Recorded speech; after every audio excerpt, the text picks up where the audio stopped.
Okay, അപ്പോൾ hello students. അപ്പോൾ നമ്മൾ കഴിഞ്ഞ ക്ലാസ്സിൽ ട്രീസ് എന്ന് പറഞ്ഞ സെക്കൻഡ് മൊഡ്യൂൾ സ്റ്റാർട്ട് ചെയ്തു. അതിൻ്റെ കുറച്ച് ട്രീസ് എന്താണെന്നും കുറച്ച് ഡെഫിനേഷനും ഒരു തിയറും പഠിച്ചല്ലേ.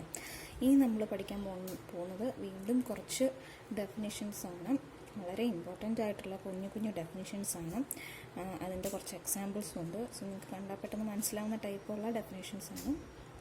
സോ നമുക്ക് എന്താണെന്ന് നോക്കാം അല്ലേ. സോ ഫസ്റ്റ് ഡെഫിനിഷൻ നോക്കുക. Rooted tree. എന്താണ് ഒരു റൂട്ടഡ് ട്രീ എന്നാണ് പറയുന്നത്. A rooted tree is a tree in which one vertex has been designated as the root and every edge is directed away from the root. എന്താണ് rooted vertex എന്ന് പറഞ്ഞാൽ? Rooted vertex എന്ന് പറഞ്ഞാൽ അതിൽ ഒരു വേർട്ടെക്സിൽ നമ്മൾ റൂട്ടായിട്ട് എടുത്തിട്ട് ബാക്കി വരുന്ന എഡ്ജസിനെ എങ്ങനെ directed away from the root, ആ റൂട്ടിൽ നിന്ന് നമ്മളതിനെ അതിൽ നിന്ന് ഡയറക്റ്റഡ് എവേ തിരിച്ചു വിടുന്നു. ഓക്കെ, സോ ഈ എക്സാമ്പിൾ നോക്കുമ്പോൾ നിങ്ങൾക്ക് മനസ്സിലാവും. ഇവിടെ എ റൂട്ടായിട്ട് എടുക്കുകയാണെങ്കിൽ ഈ എയിൽ നിന്നല്ലേ ബാക്കി എല്ലാ എഡ്ജസ് ഒക്കെ പോയിരിക്കുന്നത്. സോ ഇവിടെ റൂട്ട് എന്ന് പറയുന്നത് ഏതാണ്? എ ആണ്. ഇയിൽ നിന്നാണ് ഈ എഡ്ജസ് എല്ലാം പോയിരിക്കുന്നത്. അതുകൊണ്ട് എ എന്ന് പറയുന്നതാണ് അവിടെ റൂട്ട്. അപ്പോൾ നമ്മളിതെന്ത് പറയും? A tree with root A എന്ന് പറയും. ഓക്കെ, ഇതൊരു ട്രീ ആണ്. അതിൻ്റെ റൂട്ട് എവിടെയാണ്? എയിലാണ്. ഓക്കെ, അതുപോലെ തന്നെ ഇത് നോക്കുക. ഇവിടെ നമ്മൾ റൂട്ട് സി ആയിട്ടാണ് എടുത്തിരിക്കുന്നത് അല്ലേ. ഇപ്പോൾ സിയിൽ നിന്നാണ് എഡ്ജസ് എല്ലാം പോയിരിക്കുന്നത്. അതാണ് ഇവിടെ പറഞ്ഞിരിക്കുന്നത്. Every edges is directed away from the root. So ഇവിടെ നമ്മൾ റൂട്ട് സി ആണ്. സോ സിയിൽ നിന്നാണ് എഡ്ജസ് പോയിരിക്കുന്നത്. സോ നമുക്ക് പറയാം ഈ ട്രീയുടെ റൂട്ട് എന്ന് പറയുന്നത് എവിടെയാണ്? സിയിലാണെന്ന് പറയാം. ഓക്കെ, സോ റൂട്ടഡ് ട്രീ എന്താണെന്ന് മനസ്സിലായല്ലോ. So this is A rooted. ഇത് രണ്ടും റൂട്ടഡ് ട്രീ ആണ്. അതിൻ്റെ റൂട്ട് എവിടെയാണ്? എയിലാണ് തുടങ്ങുന്നത്. സെക്കൻഡ് ട്രീയുടെ റൂട്ട് തുടങ്ങുന്നത് സിയിലാണ്. ദാറ്റ് ഇസ് റൂട്ടഡ് ട്രീ എന്ന് പറയുമ്പോൾ the edges must be directed away from the root. Okay, ആ ഒരു എന്താ പോയിന്റാണ് ആ ഡെഫിനിഷനിൽ ഇമ്പോർട്ടൻറ്റ്. ഓക്കെ, അപ്പം നമ്മുടെ നെക്സ്റ്റ് ഡെഫിനിഷൻ എന്ന് പറയുന്നത് പാരന്റ് വേർട്ടെക്സ് എന്താണെന്നാണ് പറയുന്നത്. എന്താണ് പാരന്റ് വേർട്ടെക്സ് എന്നാണ് നെക്സ്റ്റ് ഡെഫിനേഷൻ പറയുന്നത്. സോ ഡെഫിനേഷൻ ശ്രദ്ധിക്കുക. If V is a vertex in T other than the root. T എന്ന് പറയുന്ന ട്രീ നമുക്ക് തന്നിട്ടുണ്ട്. ഓക്കെ, ആ ട്രീയിലെ ഒരു വേർട്ടെക്സ് ആണ് വി എന്ന് എടുക്കുക. ആ വി എന്ന് പറയുന്നത് എന്താണ്? റൂട്ട് ആയിരിക്കാൻ പാടില്ല. അതാണ് അതർ ദാൻ റൂട്ട് എന്ന് പറഞ്ഞിരിക്കുന്നത്. അപ്പോൾ റൂട്ട് എടുക്കാതെ വി എന്ന് പറയുന്ന വേറെ ഏതെങ്കിലും ഒരു വേർട്ടെക്സ് എടുക്കുക. അങ്ങനെയാണെങ്കിൽ the parent of V, V എന്ന് പറയുന്ന വേർട്ടെക്സിൻ്റെ പാരന്റ് എന്ന് പറയുന്നത് എന്തായിരിക്കും? Is the unique vertex of U such that there is a directed edge from U to V. യുവിൽ നിന്ന് വിയിലേക്ക് ഒരു ഡയറക്റ്റഡ് എഡ്ജ് ഉണ്ടെങ്കിൽ അവിടെ യു എന്ന് പറയുന്നതായിരിക്കും എന്ത്? വിയുടെ. അതായത് യു രണ്ട് എഡ്ജസ് തന്നിട്ടുണ്ട്, യുവും ഇങ്ങനെ വി രണ്ട് എഡ്ജസ് തന്നിട്ടുണ്ടെങ്കിൽ യുവിൽ നിന്ന് വിയിലേക്ക് ഒരു ഡയറക്റ്റഡ് എഡ്ജ് ഉണ്ടെങ്കിൽ ഈ യുവിനെ നമ്മൾ പാരന്റ് ഓഫ് വി എന്ന് പറയും. ഈ വി എന്ന് പറയുന്ന വേർട്ടെക്സിൻ്റെ പാരന്റ് ആണ് യു എന്ന് പറയും. അതുപോലെ തന്നെ when U is the parent of V, ഈ യു എന്ന് പറയുന്നത് വിയുടെ പാരന്റ് ആയി കഴിഞ്ഞാൽ വിയെ നമുക്ക് എന്ത് വിളിക്കാം? V is called the child of U. ഇപ്പോൾ യുവിനെ നമ്മൾ യുവിൽ നിന്ന് വിയിലേക്ക് ഒരു ഡയറക്റ്റഡ് എഡ്ജ് ഉണ്ടെങ്കിൽ യുവിനെ നമ്മൾ വിയുടെ പാരന്റ് എന്നും വിയെ നമ്മൾ യുവിൻ്റെ ചൈൽഡ് എന്നും വിളിക്കും. ഓക്കെ, അപ്പോൾ എന്താണ് പാരന്റ് വേർട്ടെക്സ്, എന്താണ് ചൈൽഡ് വേർട്ടെക്സ് എന്ന് മനസ്സിലായല്ലോ. നെക്സ്റ്റ് നോക്കിയാൽ vertices with same parents are called siblings. അതായത് സെയിം പാരൻസ് ഉള്ള വേർട്ടെക്സിനെ നമ്മൾ എന്ത് വിളിക്കും? സിബ്ലിങ്സ് എന്ന് വിളിക്കും. ഇപ്പോൾ ഈ ഗ്രാഫ് എടുക്കുകയാണെങ്കിൽ ഇതിനകത്ത് റൂട്ട് അല്ലാത്തതായിട്ടുള്ള വേർട്ടെക്സ് വേണം എടുക്കാൻ. അപ്പോൾ നമ്മൾ എന്തെടുക്കുക? എ എന്ന് പറയുന്ന വേർട്ടെക്സ് എടുത്തു. എയിൽ നിന്ന് ബിയിലേക്ക് ഇവിടെ ഒരു ഡയറക്റ്റഡ് എഡ്ജ് ഉണ്ട്. അപ്പോൾ നമുക്ക് എന്ത് പറയാം? ഈ ബി എന്ന് പറയുന്ന വേർട്ടെക്സിൻ്റെ പാരന്റ് ആണ് എ എന്ന് പറയാം. അതുപോലെ എ എന്ന് പറയുന്ന വേർട്ടെക്സിൻ്റെ ചൈൽഡാണ് ബി എന്ന് പറയുന്ന ഈ വേർട്ടെക്സ്. അതുപോലെ എന്താണ് സിബ്ലിങ്സ്? സിബ്ലിങ്സ് എന്ന് പറഞ്ഞാൽ ഇപ്പം ഇവിടെ ഒരു വേർട്ടെക്സ് എടുക്കുക. എ എന്ന് പറഞ്ഞ വേർട്ടെക്സ് എടുത്തു. ഈ എ എന്ന് പറയുന്ന വേർട്ടെക്സിൻ്റെ ചൈൽഡാണല്ലേ ബിയും ഡിയും അല്ലേ. അപ്പം ഈ ബിക്കും ഡിക്കും ഒരു പാരന്റ് ആണുള്ളത്. ഏതാണ്? അത് എ ആണ്. അപ്പം നമ്മൾ എന്ത് പറയും? Vertices with same parents are called siblings. അപ്പോൾ നമ്മൾ ബിയും ഡിയും എന്താന്ന് പറയും? സിബ്ലിങ്സ് ആണെന്ന് പറയും. കാരണം ബിയുടെയും ഡിയുടെയും പാരന്റ് ഇവിടെ സെയിം ആണ്. ഏതാണ്? A. So B and D are called siblings എന്ന് പറയും. ഓക്കെ, നെക്സ്റ്റ് പറയുന്ന ഡെഫിനിഷൻ ആൻസിസ്റ്റർ. എന്താണ് ആൻസിസ്റ്റർ എന്ന് പറയും? ആൻസിസ്റ്റർ എന്താണെന്നാണ് നെക്സ്റ്റ് പറയാൻ പോകുന്നത്. സോ ശ്രദ്ധിക്കുക. The ancestor of a vertex other than the root. അതായത് റൂട്ടിനെ കൺസിഡർ ചെയ്യാതെ വേറെ വേർട്ടെക്സ് എടുക്കുക. അതാണ് അതർ ദാൻ ദ റൂട്ട് എന്ന് എടുക്കുന്നത് പറയുന്നത് അവിടെ. Okay, the ancestor of a vertex other than the root are the vertices in the path from the root to this vertex. അതായത് നമ്മൾ എടുക്കുന്ന ആ വേർട്ടെക്സിൽ, അതായത് ആ റൂട്ടിൽ നിന്നും നമ്മൾ എടുക്കുന്ന ആ വേർട്ടെക്സ് വരെയുള്ള പാത്തിൽ കാണുന്ന വേർട്ടെക്സിനെയാണ് എക്സ്ക്ലൂഡിങ് ദാറ്റ് വേർട്ടെക്സ്. ആ വേർട്ടെക്സിനെ എക്സ്ക്ലൂഡ് ചെയ്ത് ബാക്കി ആ പാത്തിൽ ഉണ്ടായിരുന്ന, അതായത് ആ റൂട്ടിൽ നിന്നും നമ്മൾ ഏത് വേർട്ടെക്സ് ആണ് എടുക്കുന്നത് ആ വേർട്ടെക്സിന്റെ ആൻസിസ്റ്റർ എങ്ങനെയാണ് കണ്ടുപിടിക്കുന്നതെന്നാണ് പറയുന്നത്. സോ റൂട്ടിൽ നിന്നും ആ വേർട്ടെക്സ് വരെ വരുന്ന പാത്തിലുള്ള വേർട്ടെക്സുകളെയാണ് ആൻസിസ്റ്റേഴ്സ് എന്ന് പറയുന്നത്. ഓക്കെ, സോ ആ ഡെഫിനിഷൻ ഒന്നുകൂടെ നോക്കാം. The ancestors of a vertex other than the root are the vertices in the path from the root to this vertex excluding the vertex itself. അതായത് നമുക്ക് കണ്ടുപിടിക്കാനുള്ള ഏത് വേർട്ടെക്സിന്റെ ആൻസിസ്റ്റർ ആണോ കണ്ടുപിടിക്കുന്നത് ആ വേർട്ടെക്സ് നമ്മൾ എക്സ്ക്ലൂഡ് ചെയ്യാം. എന്നിട്ട് വരുന്ന വേർട്ടീസസെയാണ് നമ്മൾ ആൻസിസ്റ്റർ ഓഫ് ദാറ്റ് വേർട്ടെക്സ് എന്ന് പറയുന്നത്. എന്നിട്ട് എന്താ, റൂട്ടും നമ്മൾ ഇൻക്ലൂഡ് ചെയ്യണം. അങ്ങനെ വരുന്ന വേർട്ടെക്സുകളെയാണ് എന്താണ് ആൻസിസ്റ്റർ എന്ന് പറയുന്നത്. സോ ഈ ഒരു ഗ്രാഫ് ശ്രദ്ധിക്കാം. ഈ ഗ്രാഫിനകത്ത് ആൻസിസ്റ്റർ ഓഫ് ഡി എന്ന് പറയുന്ന വേർട്ടെക്സ് എടുക്കുക. എവിടെയാണ് ഡി? ഈ ഡി എന്ന് പറയുന്ന ഈ വേർട്ടെക്സിന്റെ ആൻസിസ്റ്റർ എന്ന് പറയുന്നത് ഏതാണ്? റൂട്ടിൽ നിന്നും ഈ വേർട്ടെക്സ് വരെ വരുന്ന പാത്തിലുള്ള വേർട്ടീസസ് ഏതൊക്കെയാണ്? ഈ പാത്ത്, അതായത് ഈ റൂട്ടിൽ നിന്നും ഈ വേർട്ടെക്സ് വരെ വരുന്ന പാത്ത് ഏതാണ്? എ ബി സി ഡി അല്ലേ? അപ്പൊ ഈ വേർട്ടെക്സിനെ എക്സ്ക്ലൂഡും ചെയ്യണം, ഈ വേർട്ടെക്സിനെ ഇൻക്ലൂഡ് ചെയ്യണം. അപ്പൊ അതിന്റെ ഈ ഡി എന്ന് പറയുന്ന എന്താ വേർട്ടെക്സിന്റെ ആൻസിസ്റ്റേഴ്സ് ആരൊക്കെയാണ്? C, B and A. അതാണ് ആൻസിസ്റ്റേഴ്സ് ഓഫ് ഡി എന്ന് പറയുന്നത്. ഇനി നെക്സ്റ്റ് ആൻസിസ്റ്റേഴ്സ് ഓഫ് എം. ഈ എം എന്ന് പറയുന്ന വേർട്ടെക്സിന്റെ ആൻസിസ്റ്റേഴ്സ് അപ്പോൾ ഏതൊക്കെയായിരിക്കും? അതായത് റൂട്ടിൽ നിന്നും ആ എം വരെ വരുന്ന പാത്തിലുള്ള വേർട്ടെക്സുകൾ ഏതൊക്കെയാണ്? എ ഉണ്ട്, അതിൽ റൂട്ട് എക്സ്ക്ലൂഡ് ചെയ്യണം. ഈ എം എന്ന് പറയുന്നത് റൂട്ട് ഇൻക്ലൂഡ് ചെയ്യണം, എം എക്സ്ക്ലൂഡ് ചെയ്യണം. സോ ഏതൊക്കെയാണ് ആ പാത്തിൽ വരുന്ന വേർട്ടെക്സ്? ഈ പാത്തായിരിക്കും അത്. അപ്പം ആ പാത്തിൽ വരുന്ന വേർട്ടെക്സ് ഏതൊക്കെയായിരിക്കും? എ ഉണ്ട്, ജി ഉണ്ട്, ജെ ഉണ്ട് അല്ലേ? സോ ഇതാണ് എം എന്ന് പറയുന്ന വേർട്ടെക്സിന്റെ ആൻസിസ്റ്റേഴ്സ് എന്ന് പറയുന്നത്. ഓക്കെ, ഇനി നെക്സ്റ്റ് ഡിസെൻഡൻസ് എന്താണെന്നാണ് പറയുന്നത്. The descendants of a vertex V are those vertices that have V as an ancestors.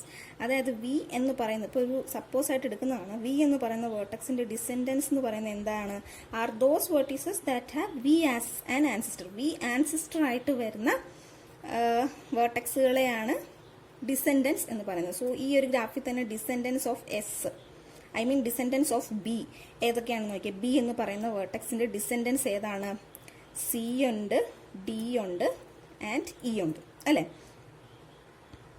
കാരണം എന്താ, ഈ ബി എന്ന് പറയുന്നത് സിയുടെയും ഡിയുടെയും ഇയുടെയും ഒക്കെ ആൻസിസ്റ്റർ ആണ്. അതുകൊണ്ടാണ് ഡിസെൻഡൻസ് ഓഫ് ബി എന്ന് പറയുന്നത് എന്തൊക്കെയാണ്? സി, ഡി ആൻഡ് ഇ എന്ന് പറയുന്നത്. So the descendants of a vertex V are those vertices that has V as an ancestor. ഇവിടെ ബി ആൻസിസ്റ്റർ ആയിട്ട് വരുന്ന വേർട്ടെക്സ് ഏതാണ്? C, D and E. So descendants of B എന്ന് പറയുന്നത് ഏതായിരിക്കും? C, D and E എന്ന് പറയുന്നത്. Okay, ഇനി നെക്സ്റ്റ് ഡെഫിനിഷൻ നോക്കാം. Vertex of a tree is called a leaf. ഒരു ട്രീയുടെ വേർട്ടെക്സ് എപ്പോഴാണ് ലീഫ് എന്ന് പറയുന്നത്? If it have no children. Children ഒന്നും ഇല്ലെങ്കിൽ നമ്മൾ ആ വേർട്ടെക്സിനെ എന്ത് പറയും? ലീഫ് എന്ന് പറയും. ഓക്കെ, സോ ഈ ഗ്രാഫ് കൺസിഡർ ചെയ്യുകയാണെങ്കിൽ FDEKLMI ലീവ്സ്, അതായത് എഫ് ഉണ്ട്, ഈ DEKLIM, അതായത് ഇതിന് ചിൽഡ്രൻസ് ഒന്നും ഉണ്ടാകാൻ പാടില്ല. ഇപ്പം നമ്മൾ സി എടുക്കുകയാണെങ്കിൽ നോക്കി, സിക്ക് 2 ചിൽഡ്രൻസ് ഉണ്ട്, ഇവിടെ ഡിയും ഇയും. അതുപോലെ എച്ച് എടുക്കുകയാണെങ്കിൽ അതിന് കെ എന്ന് പറയുന്ന ചിൽഡ്രൻ ഉണ്ട്. ജി എടുക്കുകയാണെങ്കിൽ ഐയും എച്ചും ജെയും ഒക്കെ അതിൻ്റെ ചിൽഡ്രൻ ആണ്. സോ ചിൽഡ്രൻസ് ഇല്ലാത്ത വേർട്ടെക്സ് ഏതാന്ന് നോക്കുക, അതായിരിക്കും അതിൻ്റെ ലീഫ് എന്ന് പറയുന്നത്. സോ ഇവിടെ ചിൽഡ്രൻസ് വരാത്ത ഏതൊക്കെയാണ്? എഫിനില്ല, ഡി ഇല്ല, ഇ ഇല്ല, കെ ഇല്ല, I, L and M. So the leaves are these vertices. Okay, childrens വരാത്ത vertices. Next, vertices that have childrens are called internal vertices. അതായത് ഇനി ചിൽഡ്രൻ ഉള്ള വേർട്ടീസസിനെ എന്ത് പറയും? ഇന്റേണൽ വേർട്ടീസസ് എന്ന് പറയും. ഇവിടെ ഏതൊക്കെയാണ്? A, B, C, G, H and J. A, B, C, G, H and J are എന്താണ്? Internal vertices. കാരണം ബാക്കിയുള്ളതിനെല്ലാം ചിൽഡ്രൻസ് ഉണ്ട് അല്ലേ? നമുക്ക് സി എടുക്കുകയാണെങ്കിൽ അതിന് ചിൽഡ്രൻസ് ഉണ്ട്, ഏതാണ്? ഡിയും ഇയും ഉണ്ട്. അതുപോലെ തന്നെ എച്ച് എടുക്കാനെങ്കിൽ അതിന് ചിൽഡ്രൻ കെ ഉണ്ട്. സോ എന്താണ് ഇന്റേണൽ വേർട്ടീസസ് എന്ന് പറഞ്ഞാൽ? ചിൽഡ്രൻസ് ഉള്ള വേർട്ടീസസിനെയാണ് ഇന്റേണൽ വേർട്ടീസസ് എന്ന് പറയുന്നത്. ഇവിടെ എ എടുക്കുകയാണെങ്കിൽ എയുടെ ചിൽഡ്രൻസ് ഏതൊക്കെയാണ്? ബി ഉണ്ട്, എഫ് ഉണ്ട്, ജി ഉണ്ട് അല്ലേ? So A, B, C, G, H and J are the internal vertices. അതായത് ചിൽഡ്രൻസ് ഉള്ള വേർട്ടീസസിനെയാണ് ഇന്റേണൽ വേർട്ടീസസ് എന്ന് പറയുന്നത്. നെക്സ്റ്റ് പറയാൻ പോകുന്ന ഡെഫിനിഷൻ എന്താണ്? സബ് ട്രീ എന്നാണ് നെക്സ്റ്റ് പറയാൻ പോകുന്ന ഡെഫിനിഷൻ. ഓക്കെ, നമുക്കിപ്പോൾ സബ് ട്രീ എന്താണെന്ന് നോക്കാം. If A is a vertex in A tree, അതായത് ഒരു ട്രീയിലെ ഒരു വേർട്ടെക്സ് ആണ് എ എന്ന് വിചാരിക്കുക. അങ്ങനെയാണെങ്കിൽ the subtree with A as its root, അങ്ങനെയാണെങ്കിൽ എ എന്ന് പറയുന്ന ഒരു സബ് ട്രീ എന്താണ്? എ അതിൻ്റെ റൂട്ടായിട്ട് വരണം. അപ്പം നമ്മളൊരു വേർട്ടെക്സ് എടുക്കുക, ഒരു ട്രീ എടുക്കുക, അതിൽ നിന്നൊരു വേർട്ടെക്സ് ആണ് എ എന്ന് എടുക്കുക. അങ്ങനെയാണെങ്കിൽ സബ് ട്രീ എന്ന് പറയുമ്പോൾ എ എന്ന് പറയുന്ന അതിൻ്റെ റൂട്ടായിട്ട് വരികയും വേണം. അതുപോലെ തന്നെ അതെന്തായിരിക്കണം? അതെന്ന് പറയുന്നത് sub graph of the tree consisting of A, ആ ട്രീയുടെ ഒരു സബ് ഗ്രാഫ് ആയിരിക്കണം. അതിനകത്ത് എ എന്ന് പറയുന്ന വേർട്ടെക്സ് ഉണ്ടായിരിക്കണം. ആ എ എന്ന് പറയുന്നത് അതിൻ്റെ റൂട്ടായിരിക്കണം. ആൻഡ് ഇറ്റ്സ് ഡിസെൻഡൻസ്, എയുടെ ഡിസെൻഡൻസും അതിൻ്റെ കൂടെ ഉണ്ടായിരിക്കണം. പിന്നെ descendants and all edges incident to this descendants, ഈ ഡിസെൻഡൻസുമായിട്ട് ഇൻസിഡൻ്റ് ആയിട്ട് വരുന്ന എല്ലാ എഡ്ജസും ആ സബ് ട്രീക്കകത്ത് പ്രസന്റ് ആയിരിക്കണം. അപ്പോൾ സബ് ട്രീ എന്ന് പറയുന്നത് വേറൊന്നുമല്ല, ഒരു സബ് ഗ്രാഫാണ്. ആ ട്രീയുടെ തന്നെ ഒരു സബ് ഗ്രാഫാണ്. ഇപ്പോൾ ഞാൻ ഒരു എക്സാമ്പിൾ വെച്ച് പറയുമ്പോൾ നിങ്ങൾക്കത് മനസ്സിലാവും. അപ്പോൾ ഇതാണ് നമ്മുടെ ട്രീ എന്ന് കൺസിഡർ ചെയ്യുക. ഈ പെൻ വെച്ച് വരച്ചിരിക്കുന്നതാണ് നമ്മുടെ ട്രീ എന്ന് കൺസിഡർ ചെയ്യുക. അപ്പോൾ ഞാൻ അതിലൊരു വേർട്ടെക്സ് എടുത്തു, ജി എന്ന് പറയുന്ന വേർട്ടെക്സ്. ഈ ജി എന്ന് പറയുന്ന വേർട്ടെക്സ് എടുത്തു കഴിഞ്ഞപ്പോൾ നമുക്ക് എന്താണ് വേണ്ടത്? ആ ജിയെ ഞാൻ അതിൻ്റെ റൂട്ടാക്കി, നമ്മുടെ എടുക്കാൻ പോകുന്ന സബ് ട്രീയുടെ റൂട്ടാക്കി എടുത്തു ജി എന്ന് പറയുന്നത്. സോ ജി എന്ന് പറയുന്ന റൂട്ടാവണം. പിന്നെ എന്താണ്? ഈ തന്നിരിക്കുന്ന ഗ്രാഫിൻ്റെ ഒരു സബ് ഗ്രാഫ് ആയിരിക്കണം. അതുപോലെ തന്നെ ഈ ജി ആയിട്ട് വരുന്ന എന്താണ്? അതിൻ്റെ ഡിസെൻഡൻസ്, അതിൻ്റെ ഡിസെൻഡൻസും വേണം. പിന്നെ എല്ലാ എഡ്ജസും incident with that descendants. So ഇവിടെ ജി എടുത്തു, ജി എന്ന് നോക്കി, ജിയുടെ ഡിസെൻഡൻസ് ആണ് എച്ചും ഐയും ജെയും. ഓക്കെ, ആ എച്ചും ഐയും ജെയും ആയിട്ട് ഇൻസിഡൻ്റ് ആയിട്ട് എത്ര എഡ്ജസ് നമ്മുടെ ഗ്രാഫിലുണ്ടോ ആ ഇൻസിഡൻറ്റ് എഡ്ജസും വരയ്ക്കണം. അപ്പം നമ്മുടെ ഈ ഒരു സബ് ട്രീ കിട്ടും. സോ ഈ ഗ്രാഫിൻ്റെ ഒരു സബ് ട്രീ എന്ന് പറയുന്നതാണ് ഈ കാണിച്ചിരിക്കുന്നത്. This is a subtree rooted at G. Okay okay next പറയാൻ പോകുന്നത് എന്താണ് എം അറേ എന്നും ഫുൾ എം അറേ എന്നുമാണ് നെക്സ്റ്റ് പറയാൻ പോകുന്ന ഡെഫിനിഷൻ. ഓക്കെ, സോ ശ്രദ്ധിക്കുക. A rooted tree is called an m-ary tree if every internal vertex has no more than M children. അതായത് എല്ലാ ഇന്റേണൽ വേർട്ടെക്സ് എടുത്തു കഴിഞ്ഞാലും എം ചിൽഡ്രൻസിൽ കൂടുതൽ ഉണ്ടാവാൻ പാടില്ല. അതിനെയാണ് എം അറേ എന്ന് പറയുന്നത്. ഒരു റൂട്ടഡ് ട്രീ എടുത്തു കഴിഞ്ഞാൽ അതിൻ്റെ അകത്തുള്ള ഇന്റേണൽ വേർട്ടീസസ് എടുക്കുമ്പോൾ അതിൽ എം വേർട്ടീസ്, അതായത് എം ചിൽഡ്രൻസിൽ കൂടുതൽ ഉണ്ടാവാൻ പാടില്ല. അതാണ് എം അറേ എന്ന് പറയുന്നത്. ഓക്കെ, ഇനി നെക്സ്റ്റ് ഫുൾ എം അറേ എന്ന് പറഞ്ഞാൽ എന്താണ്? The tree is called full M array tree if every internal vertices has exactly m children. കാരണം എല്ലാ ഇന്റേണൽ വേർട്ടിക്സും എക്സാക്ട്ലി എം ചിൽഡ്രൻസ് തന്നെ ഉണ്ടായിരിക്കണം. എം കൂടാനോ എം കുറയാനോ പാടില്ല. കറക്റ്റ് എം ചിൽഡ്രൻസ് തന്നെ ഉണ്ടായിരിക്കണം. ആൻഡ്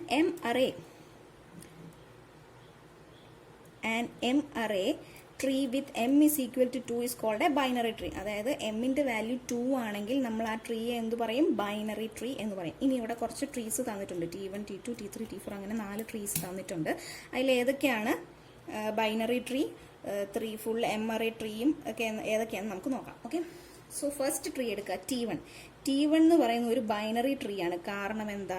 കാരണം ഇതിൻ്റെ ഓരോ ഇന്റേണൽ വേർട്ടെക്സ് എടുത്തു കഴിഞ്ഞാലും അതിനകത്ത് എന്താണ്? 2 ചിൽഡ്രൻസ് ഉണ്ട്. സോ ദിസ് T1, അതായത് ഇപ്പോൾ ഈ വേർട്ടെക്സ് എടുത്തു കഴിഞ്ഞാൽ അതിന് 2 ചിൽഡ്രൻ ഉണ്ട്. ഈ വേർട്ടെക്സ് എടുത്തു കഴിഞ്ഞാൽ അതിന് 2 ചിൽഡ്രൻ ഉണ്ട്. ഈ റൂട്ട് എടുത്തു കഴിഞ്ഞാൽ അതിന് 2 ചിൽഡ്രൻ ഉണ്ട്. So this T1 is A binary tree. Next T2 നോക്കിയേ. T2ൻ്റെ ഓരോ വേർട്ടെക്സ് എടുത്തു കഴിഞ്ഞാൽ, ഈ T2ൻ്റെ റൂട്ട് എടുത്തു കഴിഞ്ഞാൽ എത്ര ചിൽഡ്രൻ ഉണ്ട്? 3 ചിൽഡ്രൻ ഉണ്ട്. 1, 2, 3 അല്ലേ? ഇനി അതുപോലെ ഈ വേർട്ടെക്സ് എടുത്തു കഴിഞ്ഞാൽ അതിന് എത്ര ചിൽഡ്രൻ ഉണ്ട്? 1, 2, 3. അതുപോലെ ഈ വേർട്ടെക്സ് എടുത്താൽ അതിന് 3 ചിൽഡ്രൻ ഉണ്ട്. ഈ വേർട്ടെക്സ് എടുത്താൽ 3 ചിൽഡ്രൻ ഉണ്ട്. സോ ഈ T2 എന്ന് പറയുന്നത് എത്രയാണ്? ഒരു ഫുൾ 3 അറേ ട്രീ ആണ്. നെക്സ്റ്റ് T3 എടുത്ത് നോക്കിയേ. T3 എന്ന് പറയുന്ന ഗ്രാഫ് എടുത്തു കഴിഞ്ഞാൽ അതിൽ ഈ വേർട്ടെക്സ് എടുത്തു കഴിഞ്ഞാൽ അതിന് എത്ര ചിൽഡ്രൻസ് ഉണ്ട്? 1, 2, 3, 4, 5 ചിൽഡ്രൻസ് ഉണ്ട്. അതുപോലെ ഏത് വേർട്ടെക്സ് എടുക്കേണ്ടത്? ഇന്റേണൽ വേർട്ടെക്സ് ആണ് എടുക്കേണ്ടത്. സോ ഇതൊരു ഇന്റേണൽ വേർട്ടെക്സ് എന്ന് പറഞ്ഞാൽ എന്താണ്? ചിൽഡ്രൻസ് ഉള്ള വേർട്ടെക്സ്. സോ ദിസ് വേർട്ടെക്സ് എടുത്തു കഴിയുമ്പോൾ ഇതിനും 5 ചിൽഡ്രൻസ് ഉണ്ട്. ഓക്കെ, ആൻഡ് ദിസ് വേർട്ടെക്സ് എടുത്ത് കഴിയുമ്പോൾ ഇതിനും 5 ചിൽഡ്രൻസ് ഉണ്ട്. സോ T3 എന്ന് പറയുന്നത് എന്താണ്? ഒരു 5 അറേ ട്രീ ആണ്. ഓക്കെ, T3 എന്ന് പറയുന്നത് 5 അറേ ട്രീ. കാരണം എന്താണ്? അതിൻ്റെ ഇന്റേണൽ വേർട്ടെക്സ് എല്ലാം എടുത്ത് നോക്കുമ്പോൾ അതിന് ഇത്ര ചിൽഡ്രൻസ് ഉണ്ടാകാൻ കാരണം 5 ചിൽഡ്രൻസ് ഉണ്ട്. അതുകൊണ്ടാണ് അതിന് 5 അറേ ട്രീ എന്ന് പറയുന്നത്. അതുപോലെ T4 നോക്കുക. ഈ T4 എന്ന് പറയുന്നത് ഒരു it is not it is not a full MRA tree. കാരണം T4 എന്ന് പറയുന്നൊരു ഫുൾ MRA ട്രീ ആണ്. കാരണം എന്താ, ഇതിൻ്റെ ഒരു ഇന്റേണൽ വെർട്ടെക്സ് എടുക്കുക. ഇതിൻ്റെ ഒരു ഇന്റേണൽ വെർട്ടെക്സ് എടുത്തു കഴിഞ്ഞപ്പോൾ അതിന് എത്ര ചിൽഡ്രൻ ഉണ്ട്? 3 ചിൽഡ്രൻ ഉണ്ട്. ഇതൊരു ഇന്റേണൽ വെർട്ടെക്സ് ആണല്ലോ, അവിടെ 3 ചിൽഡ്രൻ ഉണ്ട്. പക്ഷേ ഇതും ഒരു ഇന്റേണൽ വെർട്ടെക്സ് ആണ്. അതെടുത്തു കഴിഞ്ഞപ്പോൾ അവിടെ എത്രയുണ്ട്? 2 എണ്ണേ ഉള്ളൂ. സോ ഈ ട്രീ എടുത്തു കഴിഞ്ഞാൽ അതിൻ്റെ ഇന്റേണൽ വെർട്ടീസസിന് 2ഉം 3ഉം ചിൽഡ്രൻസ് ആണ് ഉള്ളത്. അങ്ങനെ വരാൻ പാടില്ല. അതുകൊണ്ട് ആ ട്രീ എന്താ, T4 എന്ന് പറയുന്ന ട്രീ എന്താണ്? ഒരു ഫുൾ MRA ട്രീ അല്ല. കാരണം എക്സാക്ട്ലി M ചിൽഡ്രൻസേ ഉണ്ടാവാൻ പാടുള്ളൂ എന്ന് നമ്മൾ ഡെഫിനിഷനിൽ പറഞ്ഞു. പക്ഷേ ഇവിടെ 2 and 3 ചിൽഡ്രൻസ് ഉണ്ട്. So T4 is not an full MRA tree. Next, an ordered rooted tree is a rooted tree where the children of each internal vertex are ordered. അതായത് ordered rooted tree എന്താണെന്നാണ് പറയുന്നത്? An ordered rooted tree is a rooted tree where the children of each internal vertex, ഓരോ internal വെർട്ടെക്സിന്റെ ചിൽഡ്രനും എന്താണ്? Ordered ആയിരിക്കും. അതിനെയാണ് ഒരു ordered rooted tree എന്ന് പറയുന്നത്. Okay, ordered rooted tree are drawn so that, എന്തിനാണ് അത് വരയ്ക്കുന്നത്? So that the children of each internal vertex, ഓരോ ഇന്റേണൽ വെർട്ടെക്സിലെ childrens are shown in order from left to right, ലെഫ്റ്റിൽ നിന്ന് റൈറ്റിലേക്കുള്ള ആ ഒരു ഓർഡർ കാണിക്കാൻ വേണ്ടിയിട്ടാണ് ഓർഡേർഡ് റൂട്ടഡ് ട്രീ പറയുന്നത്. ഓക്കെ, നെക്സ്റ്റ് നോക്കാം.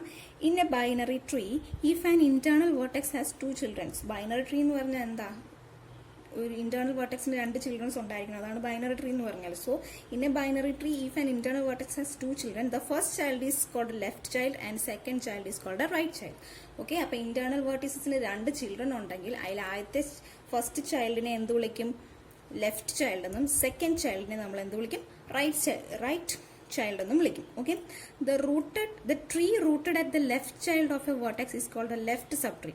The tree rooted at the left childൽ rooted ആയിട്ടിരിക്കുന്ന ട്രീയെ നമ്മൾ എന്ത് വിളിക്കും?